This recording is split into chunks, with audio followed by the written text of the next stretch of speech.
నీకు విషయం తెలుసా దేవుని బిడ్డ, నువ్వు దేవుని సొత్తు. You belong to God and you are the property of God. నువ్వు దేవుని యొక్క ఆస్తి అయి ఉన్నావు, దేవుని యొక్క సొత్తు అయి ఉన్నావు నువ్వు. యెషయా 43:1 అదే మాట ఉంటుంది కదా, యు ఆర్ మైన్ అన్నాడు దేవుడు, నీవు నా సొత్తు అని మాట్లాడాడు.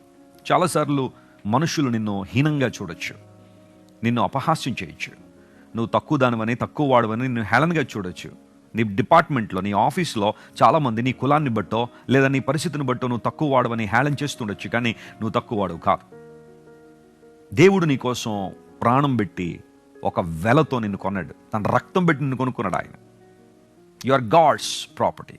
నువ్వు దేవుని ఆస్తి అయి ఉన్నావు, దేవుని సొత్తు అయి ఉన్నావు, ఏర్పరచబడిన వంశంగా నీవు ఉన్నావు. అదే గుర్తింపుతో నువ్వు బ్రతకాలి. నీ హృదయంలో నిన్ను బట్టి నీకొక అవగాహన ఉండాలా, ఎస్ నేను దేవుని బిడ్డను, నేను దేవుని సొత్తు. ఆయన నన్ను చీకట్లోంచి వెలుగులో నడిపించాడు. ఈరోజు మన వాగ్దానం అదే.